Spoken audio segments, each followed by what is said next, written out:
que essa aula, ela está sendo gravada, certo? Eu vou estar disponibilizando para quem estiver no grupo, né, depois, então fiquem à vontade, quem não quiser aparecer na câmera, quem quiser falar menos ou botar colocar a mensagem escrita, então podem ficar à vontade, viu? Quem tiver no Instagram também vai poder assistir depois, só não vai ter acesso aos slides, porque eu vou deixar essa live salva, certo? A intenção é que a gente possa. Olá, Poliana, tudo bem? Como vai? A intenção nossa é justamente. Boa noite, Sofia.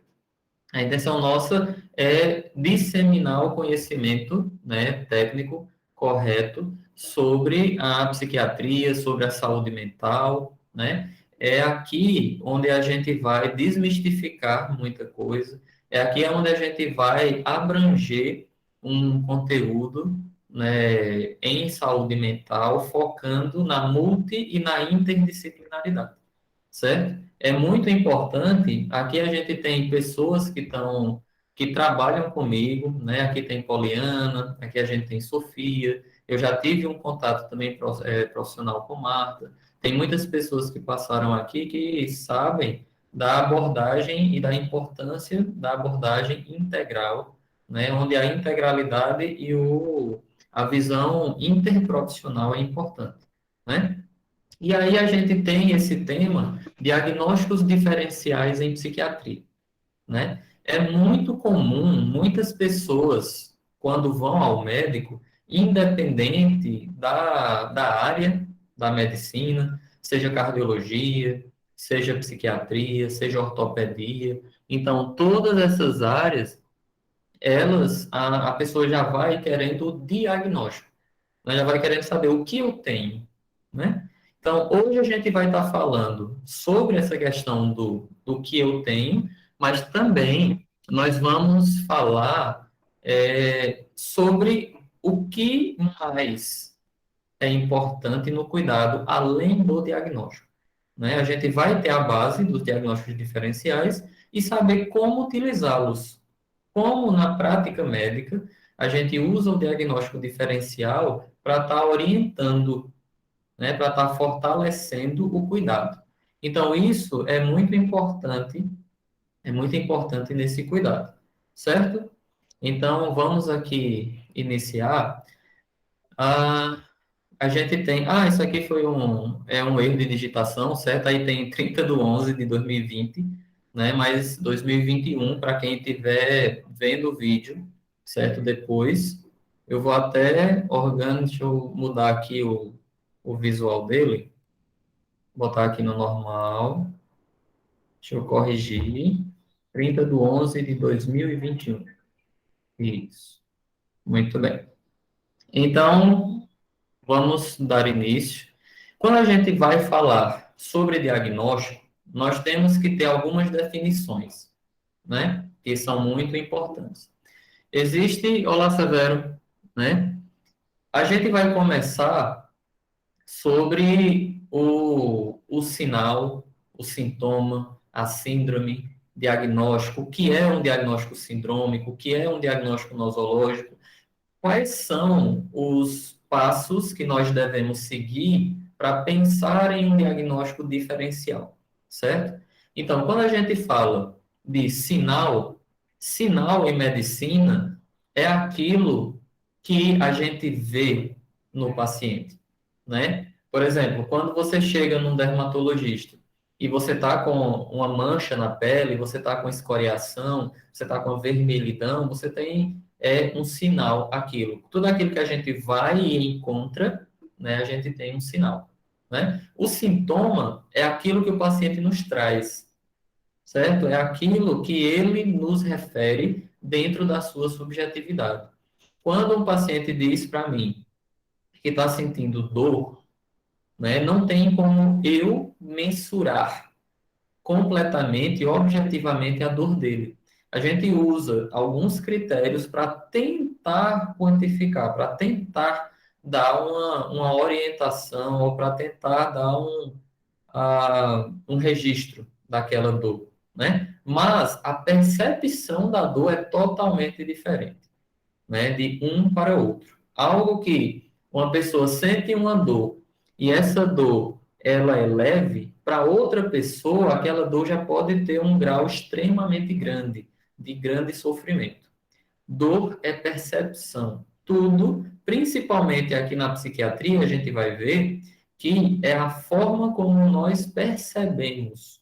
É a forma como nós percebemos algo que vai dizer como aquele sofrimento vai nos afetar.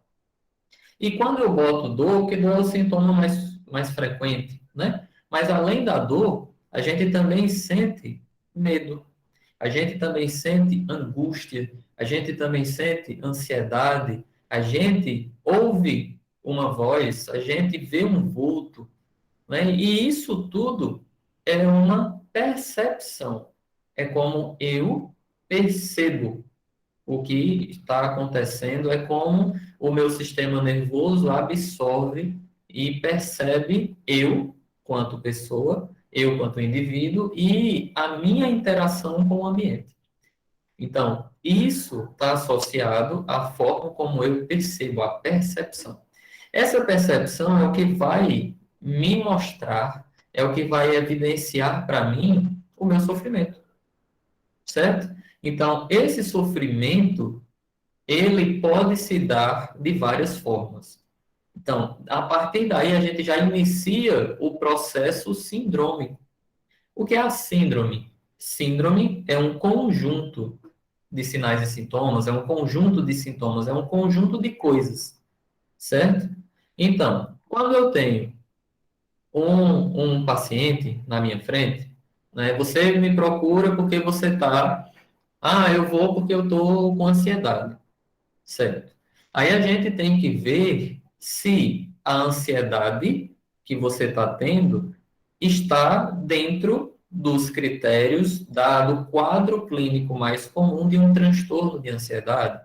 Ou é uma ansiedade normal, como todo mundo tem, né? Então, é normal, eu vou começar um emprego novo, né? Então, é normal e é esperado que eu fique um pouco ansioso, que eu fique pensando o que vai ser feito, que nos primeiros dias eu fique mais atento, fique mais disposto, né? Mas a gente tem um conjunto de sintomas que eles se agregam, que eles geralmente vêm juntos. Por exemplo, você tem ansiedade, irritabilidade, ou seja, você se irrita fácil. Você tem inquietação, né? Você pode ter tensão muscular, muita tensão, muitas dores no corpo que podem vir. Olá, sejam muito bem-vindos. Dani, Santos, Cailton, Tony, né? Antônio, sejam muito bem-vindos. Viu? E dentro desse processo, a gente também pode ter dificuldade de concentração, pode ter dificuldade em dormir, em pegar no sono ou acordar várias vezes à noite, certo? Então, esse processo, todos esses sintomas que eu falei, eles estão dentro da síndrome ansiosa. Então, isso já vou pensar que se eu tenho uma pessoa que está com sintomas que se enquadram nesse grupo, a gente está diante de uma pessoa com uma síndrome ansiosa. Essa síndrome ansiosa não necessariamente é transtorno de ansiedade, porque ela pode ter as mesmas características, tudo isso que eu falei, de insônia, de irritabilidade, inquietação, dificuldade de concentração, dor muscular, por conta de uma doença na tireoide, por exemplo.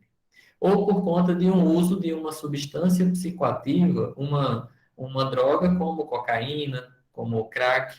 Então, a pessoa pode apresentar esses sintomas, ou seja, eu estou diante de uma síndrome e eu posso pensar em um diagnóstico, né, a partir dessa síndrome. É aí onde a gente tem o diagnóstico sindrômico. Então, olá, Mari, boa noite. Né? Então, quando a gente fala de diagnóstico sindrômico, é porque nós estamos levando em consideração um conjunto de sinais e sintomas, um conjunto de queixas, um conjunto de alterações que elas geralmente estão presentes de forma relacional, de forma onde se interrelacionam. E nesse quadro, a gente já vê o seguinte: quando eu tenho um diagnóstico sindrômico, eu posso ter várias causas levando a essa síndrome, né? Repetindo, eu tenho ansiedade, irritabilidade, inquietação, tensão muscular, dificuldade de concentração, né? E isso é o diagnóstico sindrômico, pode ser uma síndrome ansiosa. Então, eu já tenho isso na minha mente, já tem um conjunto de sintomas que se juntam nessa categoria. Todavia, o que é que eu tenho que pensar? O que é que eu estou pensando como principal hipótese? De acordo com o que me foi traçado, se eu estou num ambulatório, num consultório, numa área de saúde mental, e a pessoa me procura, né, que o foco aqui é a psiquiatria, eu vou ter como provável diagnóstico. Olá, boa noite, Juliana. Então, eu vou ter como provável diagnóstico uma síndrome ansiosa. Beleza, né? A ansiedade como sindrômica, ela pode justificar todos esses sintomas, né? Todavia, existem outras coisas que podem justificar esses mesmos sintomas. Quais seriam essas outras coisas? Aí eu vou pensar no uso de substâncias, né? Como eu citei o exemplo da cocaína, como eu citei o exemplo do crack. Pode ser pela falta de uma substância. Por exemplo, uma pessoa que usa um depressor do sistema nervoso central como álcool. É muito comum hoje em dia as pessoas usarem bebida, né? Usarem o álcool. E nesse... Olá, Tom, boa noite. E nesse sentido, o álcool, como ele é depressor, se a pessoa tem um estado de dependência, de tolerância ao uso da substância, já usa há muito tempo, a gente vai falar sobre vícios, né, que a gente procura não usar mais esse termo de vício. Vamos falar sobre a dependência química, né, em outro momento, e vamos estar falando sobre o que caracteriza, o que é um transtorno por uso de substância, né? A gente vai estar falando sobre isso, a gente vai estar discutindo direitinho, que isso é mais comum do que muita gente pensa. E a dependência química, ela não necessariamente vai vir apenas com abstinência, certo? Então, vou deixar esse adendo para a gente conversar depois. E aí, no caso, você tem uma dependência ao álcool. O álcool, ele é um depressor do sistema nervoso central. Ele nos acalma, ele nos dá sono, ele nos lentifica, né? Quando a gente toma em grande quantidade. Quando a gente usa isso de forma crônica e a gente retira, a gente tem um efeito contrário, ou seja, a gente pode ficar irritado, a gente pode aumentar a pressão arterial, pode aumentar a frequência cardíaca, pode ficar inquieto, pode ficar agitado, pode ter insônia, dor muscular, dificuldade de concentração. Ou seja, tudo, todas as características da síndrome ansiosa podem estar presentes numa abstinência alcoólica, por exemplo, certo? Do mesmo jeito, tem pessoas que são dependentes de benzodiazepínicos. Alguém sabe o benzodiazepínico? Muita gente já conhece. Vocês podem não conhecer a classe, o nome dessa família de medicações. Mas todo mundo aqui já ou usou ou sabe de alguém ou conhece algum familiar ou parente próximo que use Rivotril, Lexotan, diazepam, certo? Então, bromazepam, todas essas medicações, elas são benzodiazepínicas. Elas agem bem num lugar muito próximo ao álcool. Então, a gente tem essa ação semelhante. Se ele é um depressor, se ele nos acalma, se ele nos dá sono, se ele nos lentifica, e você usa por muito tempo, quando... Olá, Andressa! Né? A Andressa se formou comigo, tudo bem. Depois eu vou chamar você para dar também aqui algumas palavrinhas e estar auxiliando aqui no processo, viu? Um abraço. Então, nesse processo, quando eu tenho a falta, do benzodiazepínico, que causa essas sensações, eu posso ter os sintomas de ansiedade, irritabilidade, inquietação, insônia, tensão muscular. Então, vocês percebem que a síndrome é a mesma. Por isso que a gente fala no diagnóstico sindrômico. Mas, quando eu vou pensar na etiologia, quando eu vou pensar na causa, quando eu vou pensar na nosologia, que é essa parte do diagnóstico específico, né? Então, esse diagnóstico específico é o que a gente fala do diagnóstico nosológico.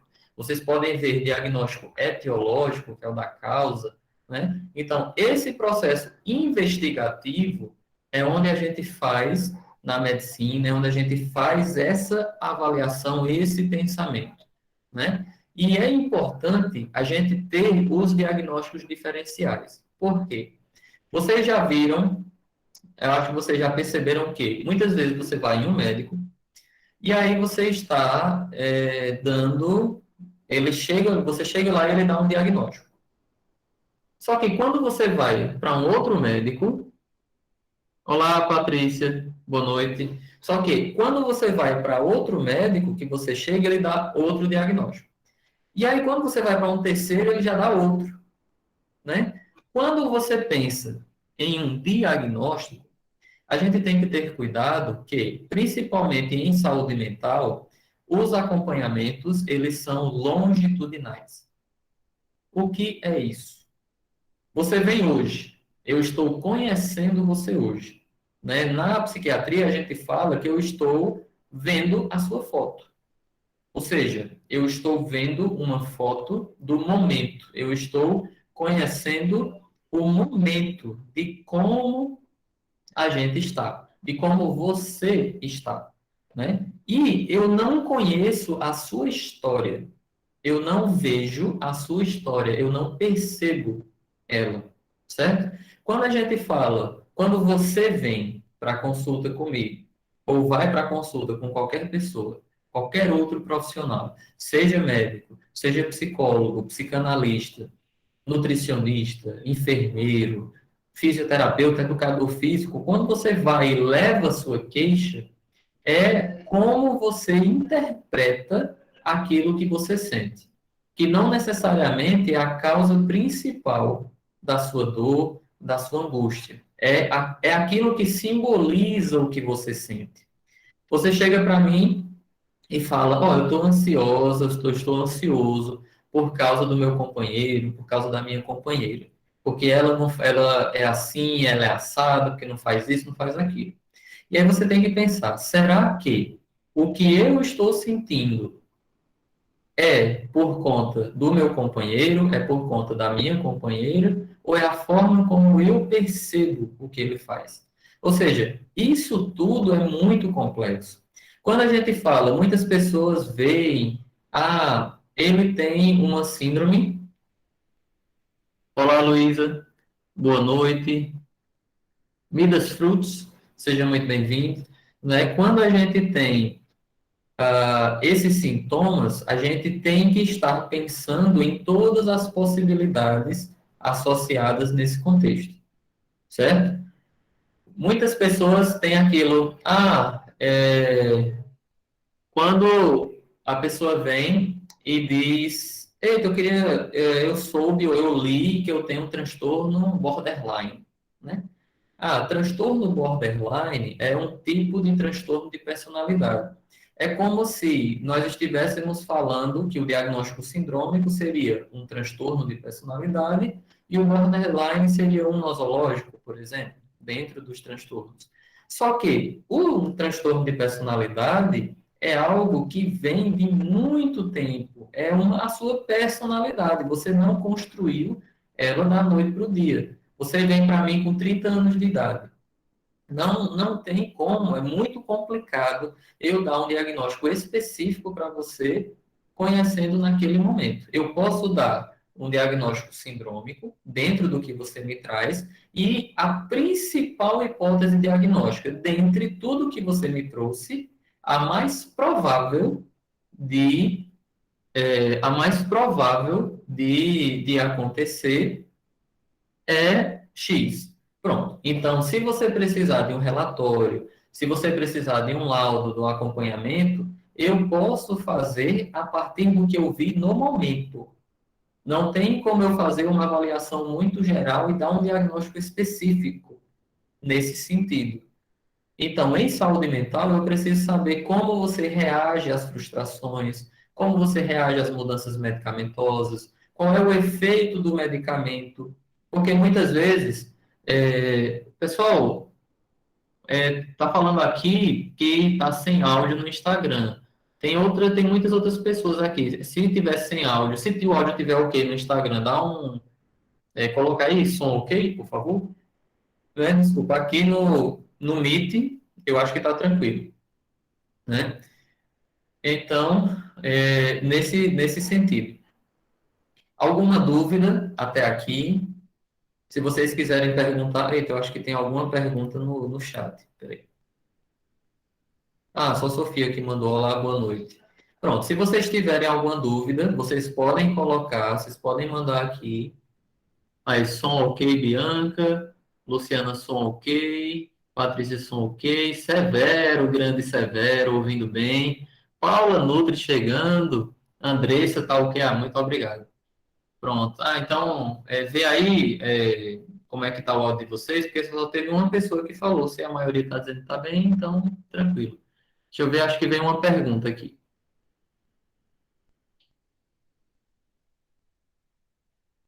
Ah, pronto. Poliana botou, está ok. Ótimo.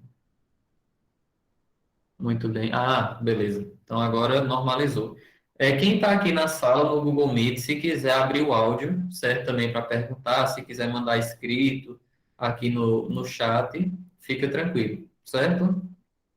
Então, se João tiver alguma pergunta, Luciano ou Marta, né, para a gente dar continuidade aqui ao processo. Pronto, eu vou dando continuidade. Qualquer coisa vocês podem levantar a mãozinha aí aí na plataforma, certo? E quem quiser escrever também a pergunta, pode falar. Pronto. Então, vamos seguir. Quando a gente fala das síndromes, né, eu vou mesclar conceitos, né? A saúde mental, a gente tem várias possibilidades, várias visões de um mesmo sintoma, certo? Quando a gente tem esse grupo de sintomas que se agrupam, né, facilita com que eu trace estratégias terapêuticas, faz com que eu trace estratégias organizacionais, estratégias integrativas no cuidado.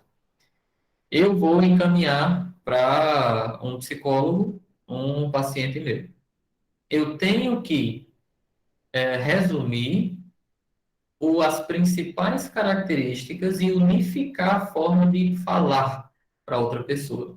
Então, quando eu vou passar o caso, é importante que eu tenha uma síndrome conhecida para que, ao falar sobre, a pessoa que vai atender, que vai dar continuidade ao processo de cuidado, ela já entenda e já consiga facilitar esse processo. E aí é onde entram as categorizações, né? A gente tem dois tipos de diagnósticos.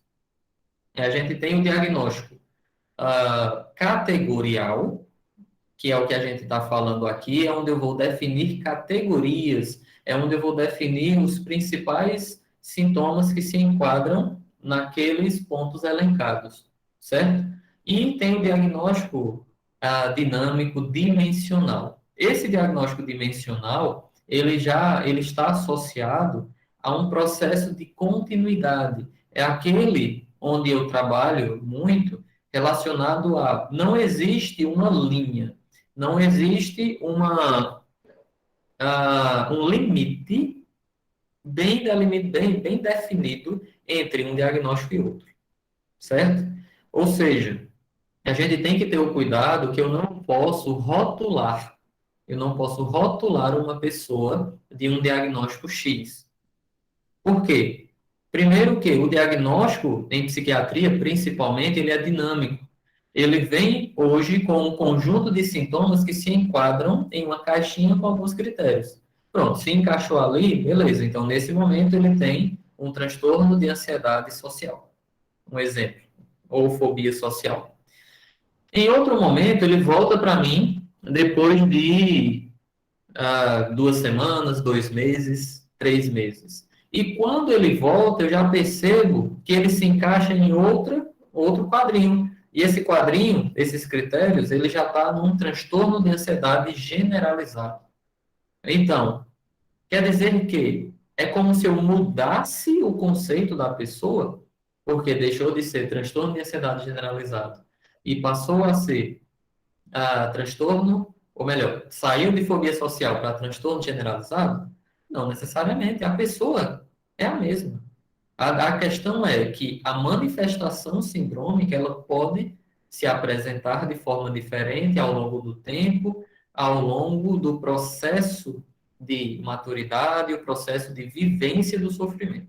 Então, esse processo ele é contínuo e eu posso fiz uma avaliação hoje, eu tenho o meu diagnóstico principal, mas eu tenho outras coisas, outros diagnósticos diferenciais que podem justificar aqueles mesmos sintomas. Ou seja, eu vou fazer o tratamento baseado pensando na minha hipótese principal, mas eu não posso descartar as outras possibilidades.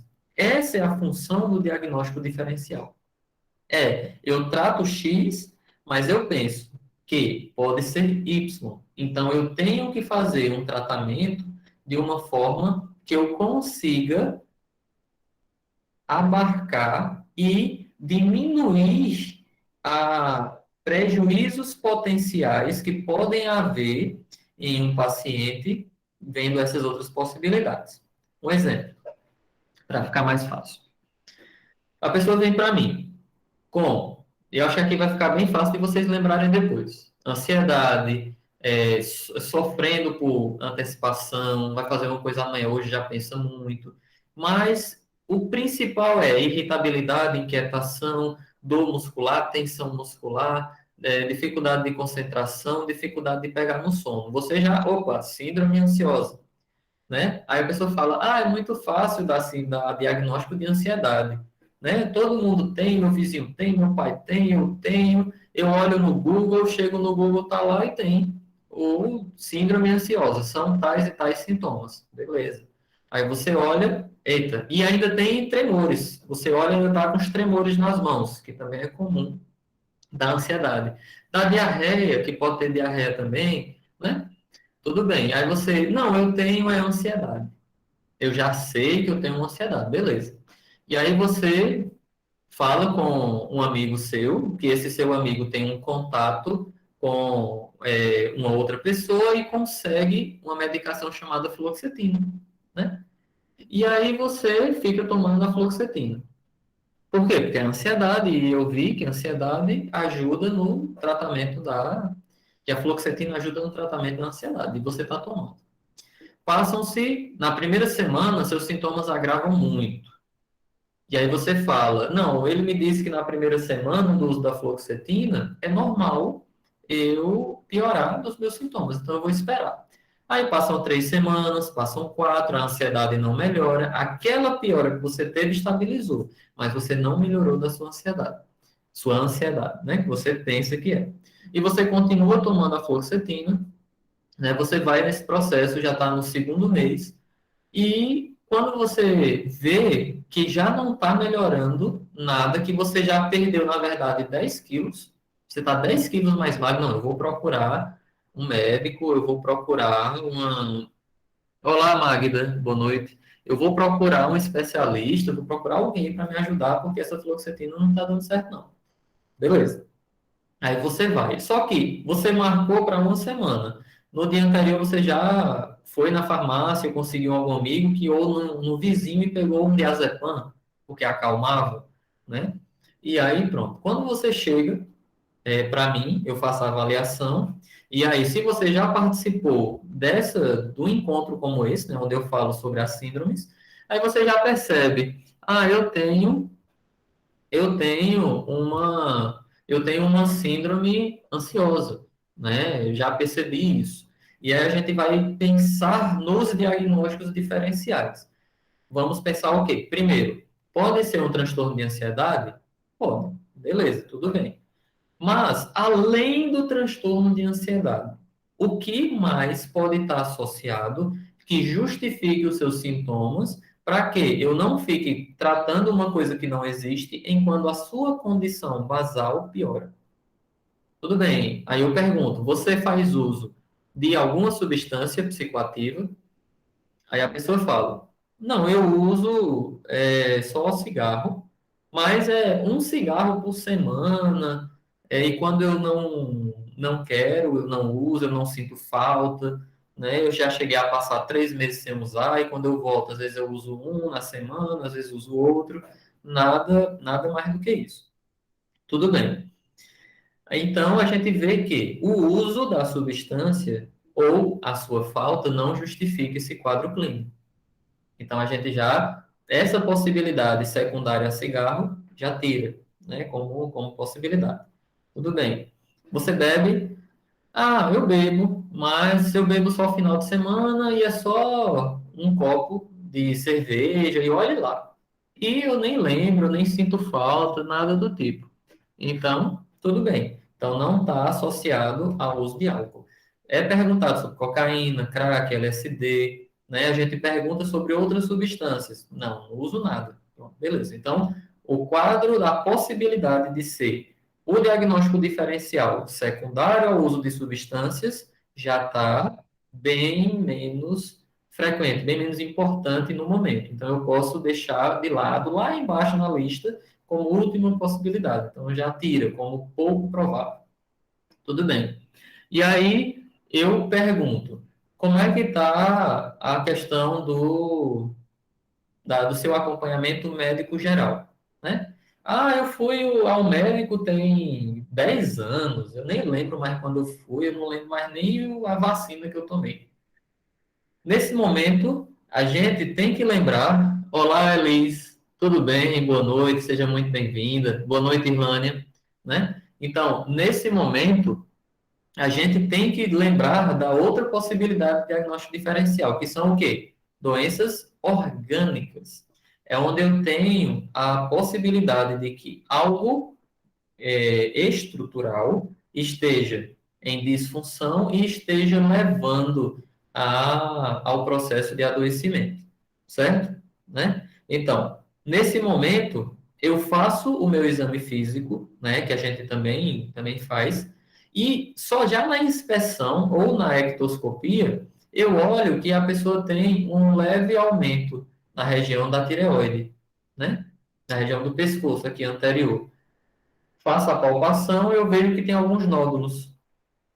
Então, eu já tenho que pensar na possibilidade de uma doença tireoidiana associada aos sintomas, que ela sempre foi diagnóstico diferencial, né? Sempre que você tem um diagnóstico sindrômico, você obrigatoriamente tem que pensar nos principais diagnósticos diferenciais, que diferenciam esse diagnóstico que você trouxe, que a gente pensa no primeiro momento. Tudo bem, peço os exames. Peço exames gerais, né? Vejo como é que está a pressão arterial, eu vejo se a pessoa não tem uma alteração de frequência cardíaca, será se ela não está tendo uma hipertensão arterial secundária a uma estenose de artérias renais? Será se ele não está tendo uma hipertensão por causa de um tumor adrenal, de um feocromocitoma, de alguma coisa que está jogando muita adrenalina no sangue e está dando esses sintomas? Então, é importante que eu faça essa investigação. Então, eu fiz tudo, tá tudo tranquilo, tá tudo normal, mas quando veio o exame de sangue, eu vi que estava com alteração tireoidiana compatível com hipertireoidismo. Hipertireoidismo, a gente tem que ter cuidado, porque ele pode trazer muitas alterações, né? E se não, olá, Daiane, boa noite. E se não tratado cedo, pode trazer muitas complicações, pode trazer muita coisa, certo? E aí o que é que eu faço? Pronto, eu tenho um diagnóstico sindrômico, que era o quê? Síndrome ansiosa. Eu tinha pensado como principal hipótese diagnóstica um transtorno de ansiedade. Mas quando eu fui para o nosológico, quando eu fui para o diagnóstico etiológico, eu percebi que a causa de todos aqueles sintomas, eles não eram secundários a um transtorno de ansiedade, mas sim a um hipertireoidismo, um quadro chamado de tireotoxicose. É quando a nossa tireoide ela produz demais, e olha que é muito comum doença tireoidiana. Então, se você vê um paciente em transtorno com a possibilidade de transtorno mental, se você tem ansiedade, insônia, irritabilidade, se você está triste, com possibilidade de depressão, se você tem alterações de humor, se tem alterações de volição, de vontade, alterações comportamentais, eu tenho que saber como é que estão os seus exames laboratoriais. Eu tenho que fazer exames para o diagnóstico diferencial. A maioria dos casos pode ser por ansiedade, por transtorno de ansiedade puro, entre aspas, pode. Mas e se não for? É aí onde mora o perigo, é aí onde a gente tem que tomar cuidado para que a gente não sofra, para que o paciente ele não agrave os seus sintomas. Por isso que tome muito cuidado com o diagnóstico do Google, muito cuidado com o diagnóstico do vizinho, muito cuidado com, eu tenho isso, você tem também. Então tem que ter cuidado com isso, porque o cuidado, o acompanhamento especializado é importante, certo? Nesse caso, eu vi que ele tem todos esses sintomas de ansiedade, da síndrome ansiosa, mas é por doença tireoidiana, eu vou passar antidepressivo, eu vou passar fluoxetina, eu vou passar sertralina, eu vou passar escitalopram, fluvoxamina. Ah, existe alguma indicação de uso de antidepressivo? Não. Então, eu não vou passar um antidepressivo. Por quê? Porque a causa não é por alteração de neurotransmissores, não é por alteração de transtorno de ansiedade, não é um transtorno depressivo, é secundário ao problema da tireoide. Então, o que é que eu tenho que tratar? Eu tenho que tratar a tireoide.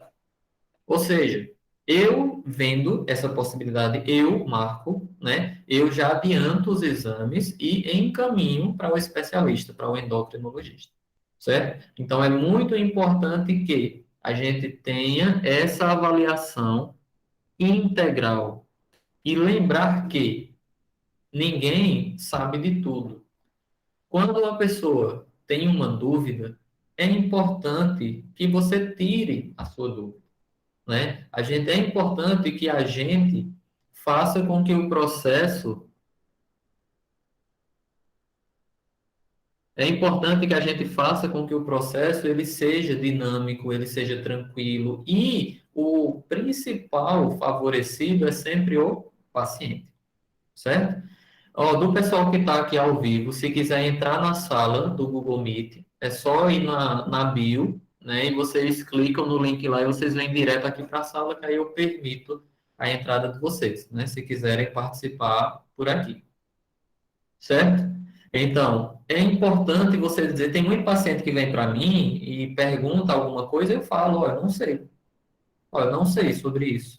Não sei sobre aquilo, mas a gente pode estar auxiliando numa abordagem interdisciplinar. Eu posso entrar em contato com um especialista de outra área, eu posso entrar em contato com um psicólogo, né, para ver como é que se dá com o psicanalista, como é que funciona a hipnose, como é que funciona a micro, como é que funciona as terapias integrativas, como é que a gente pode fazer com isso.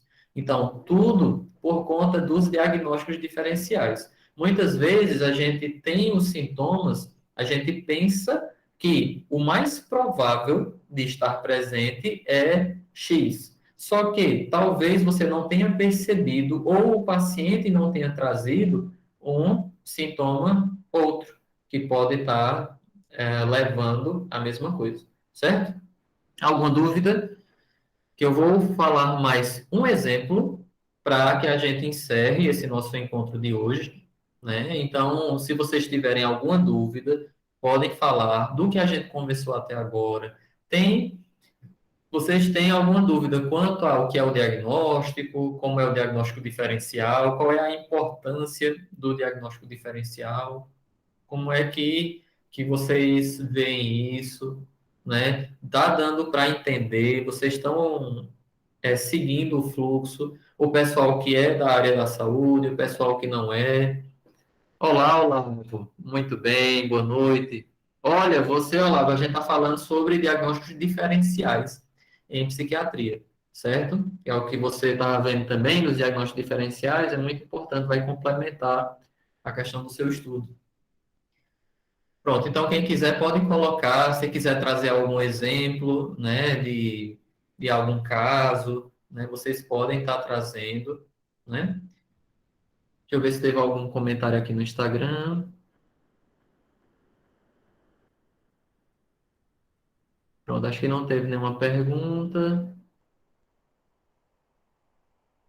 Pronto, vocês podem falar porque eu falo muito. Então podem estar perguntando. Deixa eu ver se é aqui no Meet alguém. Não, ninguém escreveu nada. Então, beleza. Então eu vou dar continuidade, né? Mais um exemplo da importância desse diagnóstico diferencial. A gente tem, você tem 30 anos, 30 anos de idade, e nos últimos 2 meses, você percebeu que você piorou muito um quadro de tristeza, né? Você percebe que piorou muito a tristeza. E aí você vem para mim, né? E eu pergunto, em que eu posso ajudar? O que foi que aconteceu que motivou você a procurar por um atendimento especializado em saúde mental? E aí você fala que essa tristeza, ela piorou há 2 meses, mas ela já vinha te acompanhando nos últimos 2, 3 anos, né? E se agravou mesmo na pandemia, né? No início de 2020. E aí, quando a gente faz o levantamento, a possibilidade, né? A gente vai ver que você tem o humor triste, você tem uma queda do prazer, ou seja, tinha coisas que você gostava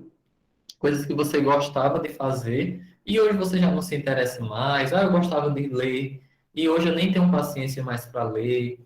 Eu gostava de sair com meus amigos e hoje eu não consigo mais fazer isso, né? Eu gostava de sair com a família, de assistir filme, de maratonar Netflix, né, que é muito comum hoje.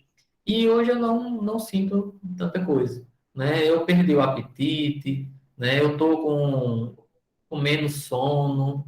Tipo, eu demoro para dormir à noite e quando eu consigo dormir, eu passo o dia dormindo. Então, eu tenho uma desregulação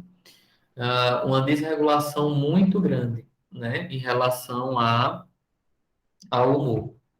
E aí, quando isso vem, me traz uma sensação, uma falta de vontade de fazer as coisas. Eu não tenho energia, eu me sinto cansado, né? Eu tenho um sentimento de culpa que foi muito comum que me trouxeram essa semana. Eu tenho um sentimento de culpa muito grande, mas eu não sei de onde vem. Eu não sei de onde vem essa culpa. Eu não sei de onde vem esse sentimento. E é tanta coisa que me angustia, é tanta coisa que está trazendo isso para mim, que acaba que me veio um pensamento: eita, e se eu não estivesse aqui? E se eu sumisse? Para não ter que lidar com essa dor. Só que aí você percebe com o tempo, se você não fizer tratamento, se você não fizer acompanhamento, se você não tiver especialistas na área, você pode deixar com que isso se agrave. E isso se agravando, você pode chegar em um momento de, é tanto sofrimento que eu acho melhor que se eu morresse seria uma boa opção. do que estar lidando com isso. Mas não pensando em se matar, mas pensando em se livrar desse sofrimento.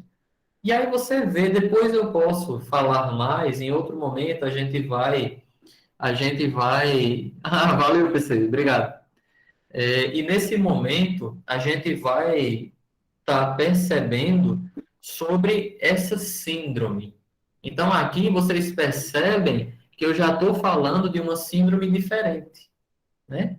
Essa síndrome é uma síndrome mais relacionada a um rebaixamento do humor, a uma angústia, a um sofrimento interno muito grande, a uma tristeza. Então, eu estou diante de uma síndrome depressiva, certo? E aí, quando você vem, eu estou lá no diagnóstico sindrômico, síndrome depressiva.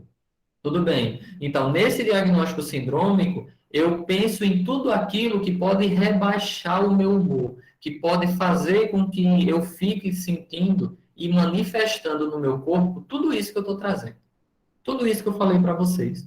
Que eu garanto que é muito comum, eu vejo muito isso, e eu tenho certeza que ou vocês já sentiram algo, nem que seja um pouquinho relacionado a uma alteração do humor, se ou conhecem alguém que já apresentou-se dessa forma.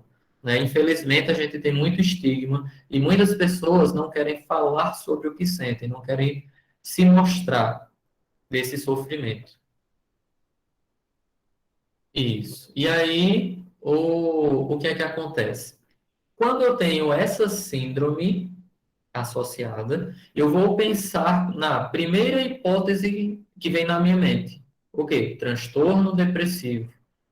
Eu posso pensar ainda mais, né? Eu posso pensar no diagnóstico nosológico como um transtorno depressivo maior, né? Esse transtorno depressivo maior é o que elenca todas essas características que eu falei, né? Que persiste, que causa sofrimento e tudo. Depois eu posso, em outro momento, falar sobre os critérios diagnósticos da depressão, da ansiedade, da bipolaridade, tudo isso a gente vai estar conversando, né? E aí eu tenho uma síndrome depressiva lá em cima, como se fosse o guarda-chuva, né? Eu tenho a síndrome depressiva. E aí eu tenho que pensar o que pode causar, o que pode justificar esses sintomas, certo?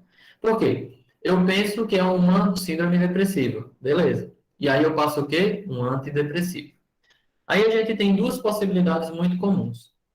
Eu passei um antidepressivo e a pessoa não melhora.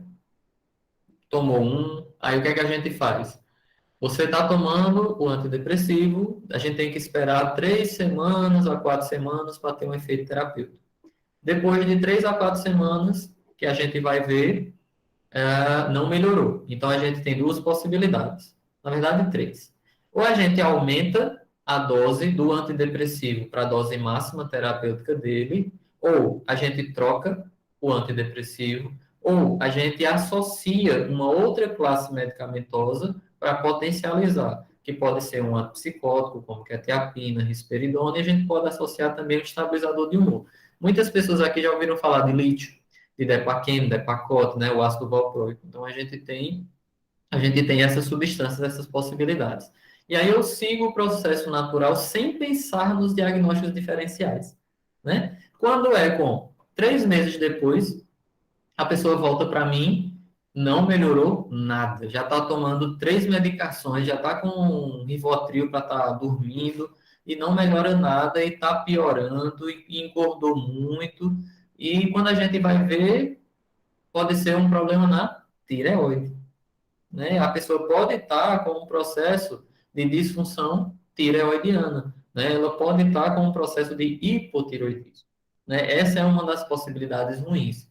Por mais se no início eu já peço os exames, já vejo como é que você está, ou você me traz exames recentes e eu vejo que não tem relação com os exames, ok. Então esse diagnóstico diferencial já sairia. Outra possibilidade com esse mesmo caso, a gente vai, tem tudo, pelo que o... Olá, Glediane, boa noite. Então, quando o paciente chega, que eu penso na possibilidade da síndrome depressiva, eu tenho que investigar muito bem, porque um diagnóstico diferencial muito importante no transtorno depressivo é o transtorno bipolar, certo? Quando eu uso um antidepressivo, O antidepressivo, ele pode dar um gatilho, ele pode fazer o que a gente chama de virada maníaca, que é o quê? Você sai de um estado depressivo e você sai para um estado de mania, é um estado de elevação do humor, é um estado de irritabilidade, de elevação, de grandiosidade. Então, tudo isso, ele pode estar associado ao processo. Então, eu tenho que ter em mente da possibilidade desse diagnóstico diferencial para que, em tempo hábil, eu retire, eu suspenda o antidepressivo e favoreça o cuidado de uma forma. Olá, Danusa, boa noite. Né? Para que a gente faça isso de uma forma melhor, para que a gente faça isso de uma forma mais efetiva, mais segura e mais tranquila possível, né? Principalmente para evitar danos secundários. E é importante, porque se você mantiver uma medicação e você disser, não, isso aí é porque o remédio não está dando certo, vamos aumentar a dose, e ao dobra, troca por outro antidepressivo, você pode potencializar o efeito maléfico. Você pode potencializar esses sintomas. Por isso que é tão importante esse tema que eu estou trazendo para vocês, do diagnóstico diferencial, né? Eu preciso desse, desse pensamento. Você não, é muito difícil você chegar em uma avaliação médica e você ter um diagnóstico, e esse diagnóstico ele ser imutável, ele seja fixo eterno, não existe diagnóstico eterno, principalmente na psiquiatria. E você tem que ter cuidado que a gente não pode somar diagnósticos. Ah, eu fui para um médico com 14 anos, me disse que eu tinha ansiedade. Eu fui para outro médico com 18 anos e disse que eu tinha depressão. Então, eu já tenho transtorno de ansiedade e tenho transtorno ansioso. Eu fui para outro médico, ele disse que eu tinha transtorno borderline. Então, eu tenho ansiedade, depressão e transtorno borderline. Com 26 anos, eu fui a outro médico, eu tive uma variação de humor que ele achou que poderia ser bipolaridade. Então, eu tenho ansiedade, eu tenho depressão, eu tenho transtorno de personalidade, eu tenho bipolaridade, e eu fui em outro médico que disse que eu tinha transtorno esquizoafetivo. Então, eu tenho a psiquiatria toda. Né? Então, você tem que ter cuidado com essa questão dos diagnósticos, porque o diagnóstico ele é mutável, não é que a pessoa muda, é que a apresentação sintomática, a apresentação do sofrimento, ela pode mudar, certo? Então, é importante esse cuidado. Pronto, pessoal do Instagram, só esperar um pouquinho, aqui no Google Meet, Cristiana pediu para falar. Cristiana, antes de você falar, só para você saber que você entrou depois, essa aula aqui ela está sendo gravada, viu? Que eu vou disponibilizar depois para quem estiver no grupo, quem quiser assistir, eu vou estar disponibilizando. E aí, se você for comentar alguma coisa sobre alguém, procure tirar, não falar nomes, né? Só apresentar o caso em si, viu? Se você quiser, pode falar, pode ficar à vontade. Doutor Marcos, o que é síndrome de Borderline, né? Borderline. Pronto. Pronto, só. Deixa eu. Isso. Foi perguntado aqui no grupo sobre o que era a síndrome borderline. Né? Quando a gente fala sobre o transtorno borderline, a gente está falando de um tipo de transtorno de personalidade, certo? Existem algumas características dentro do transtorno de personalidade borderline, como dificuldade no controle dos impulsos, né, muitas alterações emocionais, muito sofrimento, pode ter automutilação, pode ter muitas coisas associadas. Mas, mais importante do que você saber o critério em si do borderline, a gente tem que ter em mente que o borderline ele está dentro de um quadro sindrômico maior, que são os transtornos da personalidade. Então, esses transtornos da personalidade que eu tinha falado no início, são alterações que vêm ao longo do tempo, que vêm te acompanhando como um padrão fixo, inflexível, é algo que não muda muito, é a sua forma mesmo de ser, é a sua forma de lidar com as coisas. Então, dentro desse padrão, quando isso se desvia acentuadamente, se desvia muito do que é esperado para a sua cultura, esperado para a sociedade que você vive, né? E isso traz alterações, e geralmente se iniciam na adolescência e no início da fase adulta, é onde a gente entra dentro dos transtornos da personalidade, né? Então, o borderline, ele está dentro desse grupo, certo? Então, quando falar em borderline, histriônico, narcisista, dependente, né? Tudo isso, o esquizoafetivo, ele está dentro dos transtornos de personalidade, certo? Então, eu posso, em outro momento, a gente já discutiu em outros grupos de estudo, mas eu vou trazer também para vocês, né, falando depois sobre os transtornos da personalidade aqui, nesse momento mais aberto, certo? Mas só para responder sua pergunta, o borderline está dentro dessa síndrome, viu? Aí depois a gente vai trazer cada síndrome específica e a gente vai estar falando sobre ela. Tudo bem?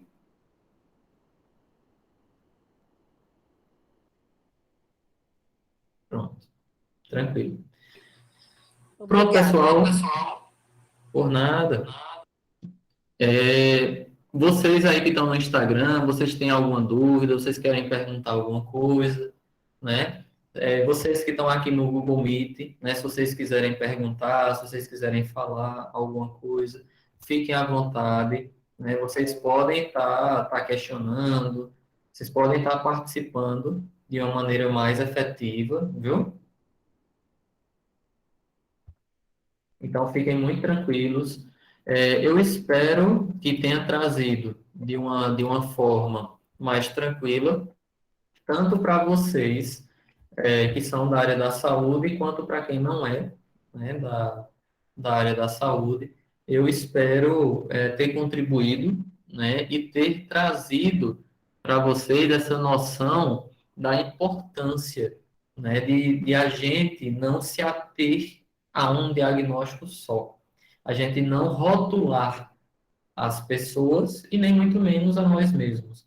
Não é porque uma pessoa vem e o médico fala que o diagnóstico naquele momento mais provável é um transtorno borderline, isso não quer dizer que necessariamente você tem esse transtorno.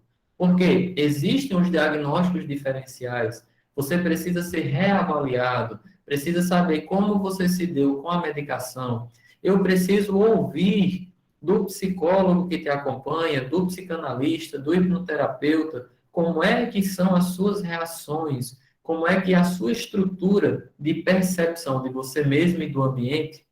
Então, como é que eu faço tudo isso? Então, eu preciso de tudo isso para eu avaliar o diagnóstico principal e avaliar os diagnósticos diferenciais associados.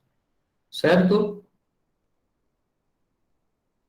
Pronto. Algum questionamento? Tudo tranquilo?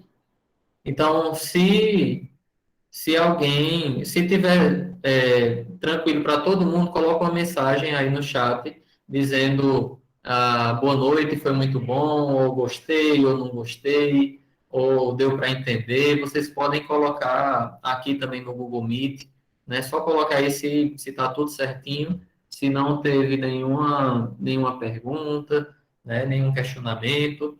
Eu vou fazer. Muito obrigado, Luciano. Show de bola.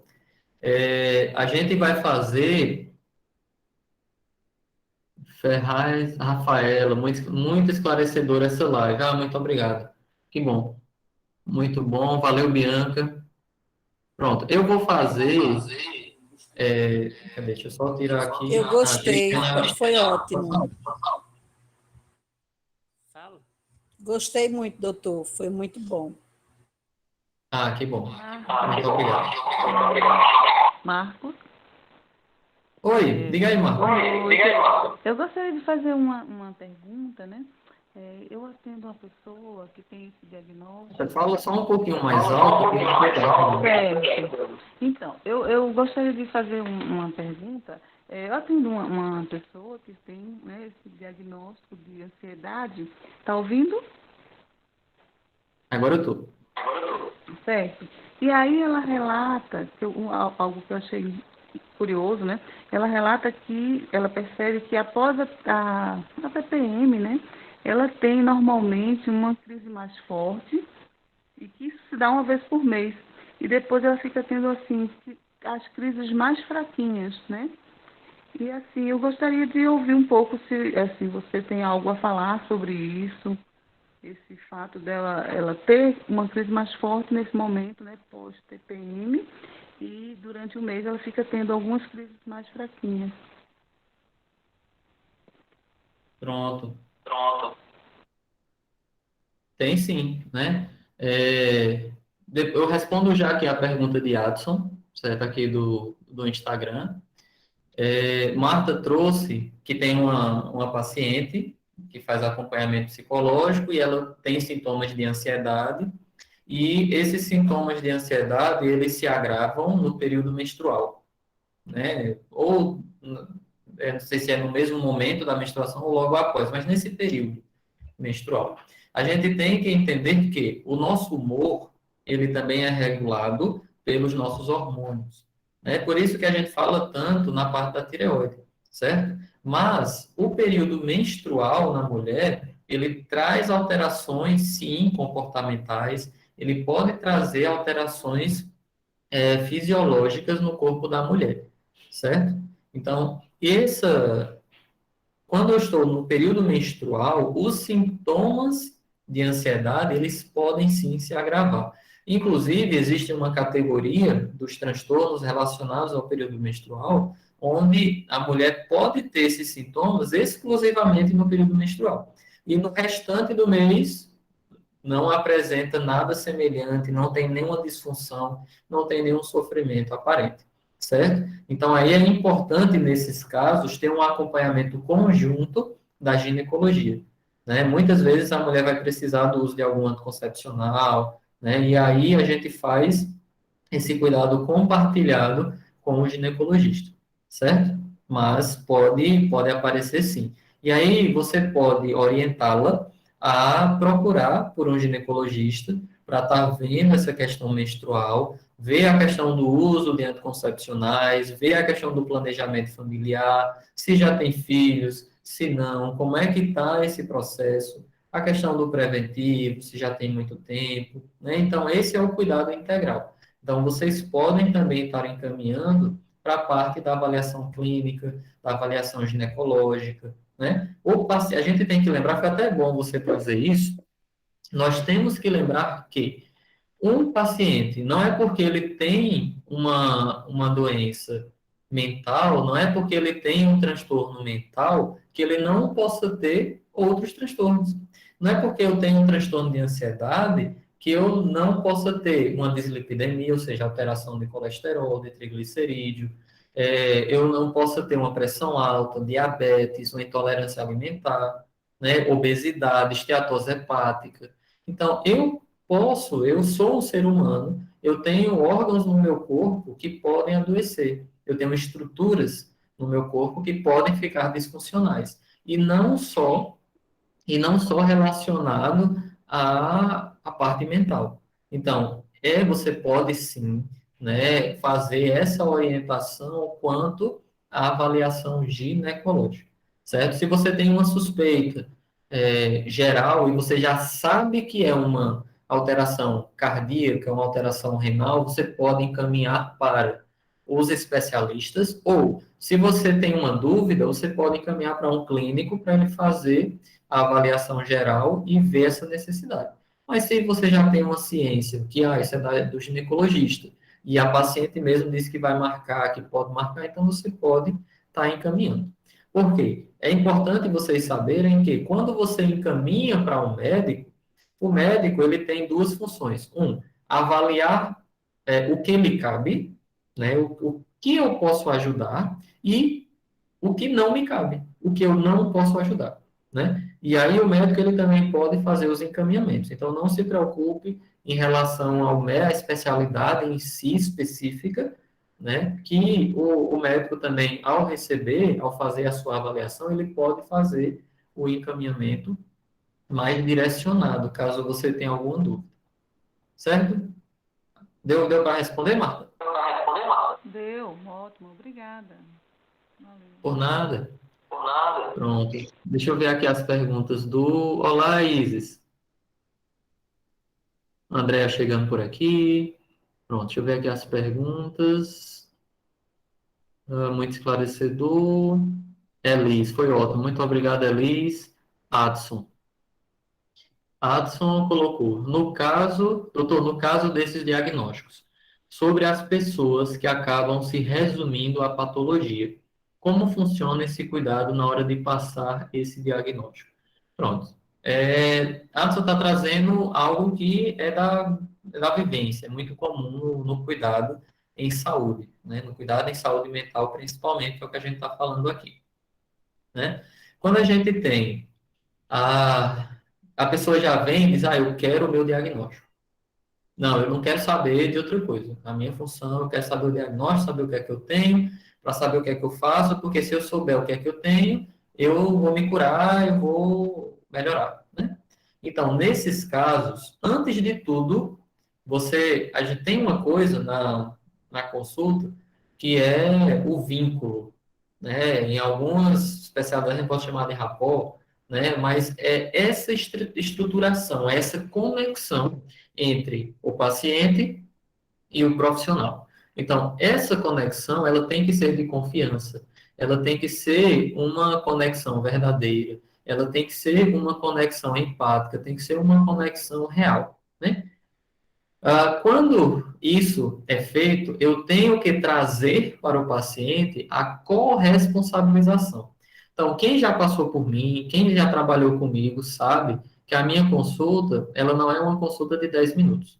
A consulta comigo não é uma consulta de olhar exame e dar tchau, de baixar a cabeça e passar remédio, né? Por quê? Porque eu tenho que explicar, eu tenho que orientar, eu tenho que fazer com que o paciente compreenda o que ele sente, compreenda isso que eu estou falando com vocês, o que é o diagnóstico, qual é a função do diagnóstico, eu tenho que apresentá-lo. Por quê?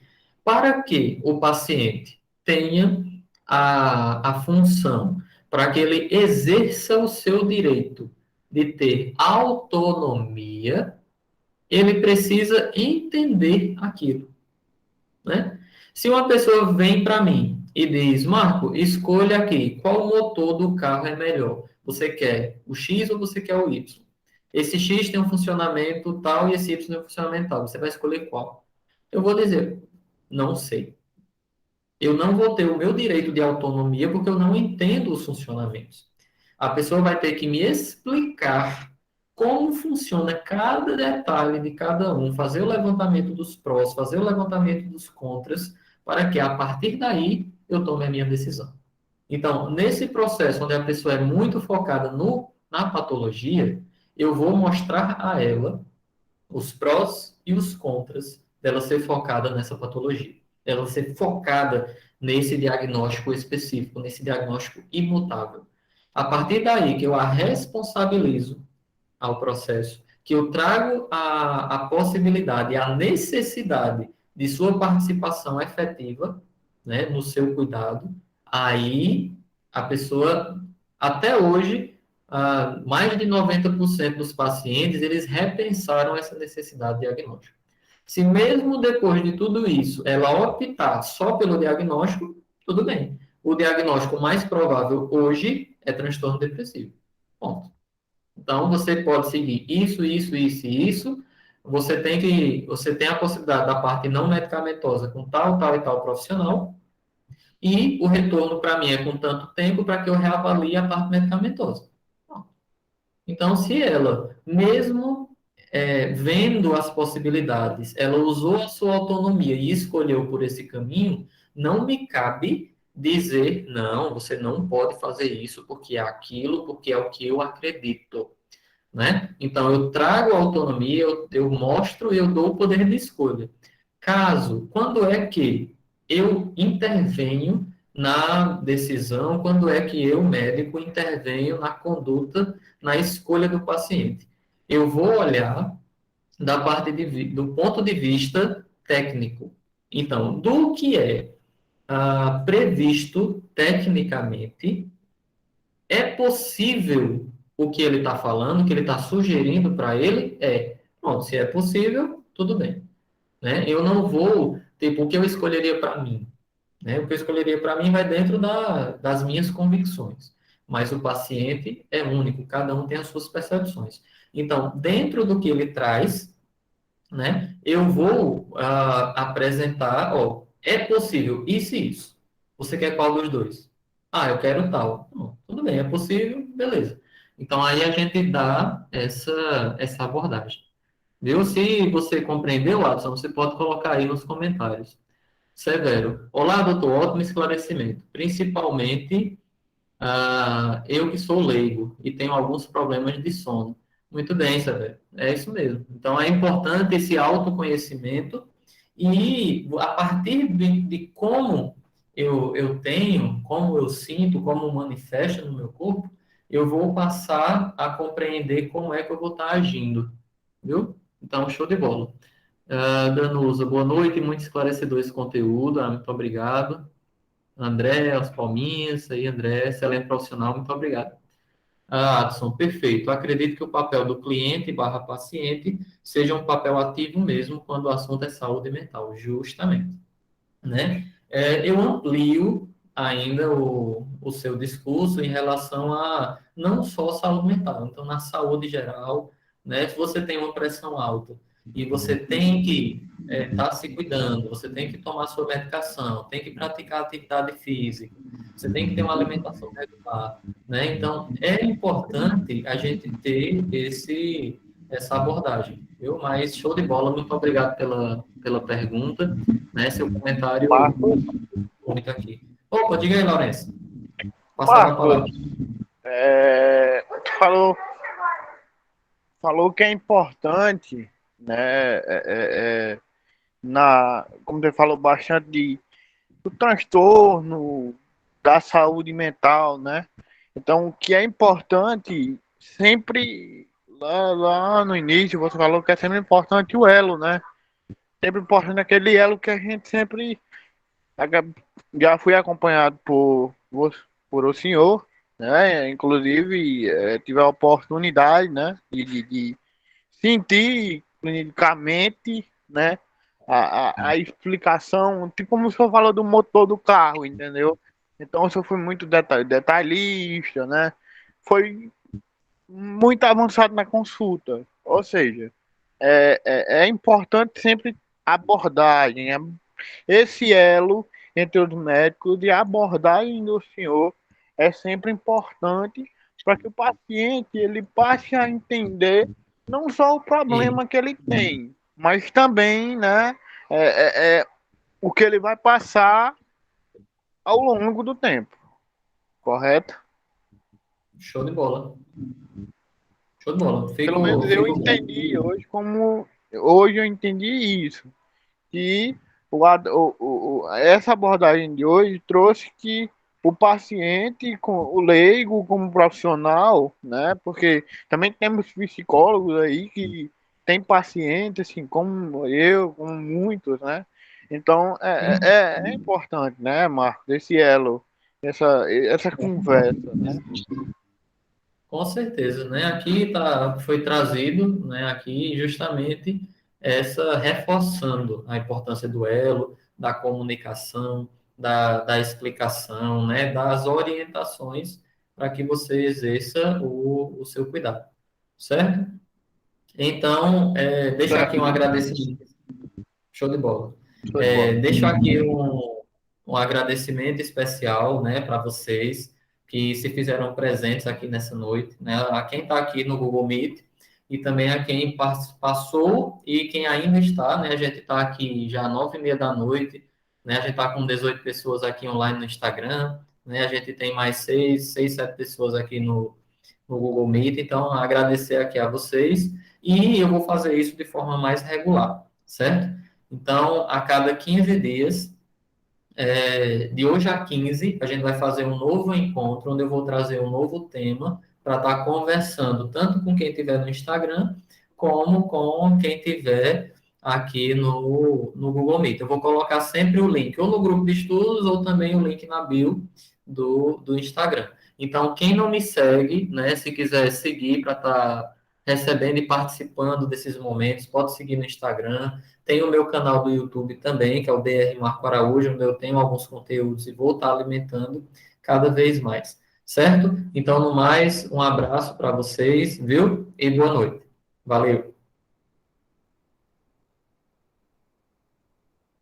Boa noite.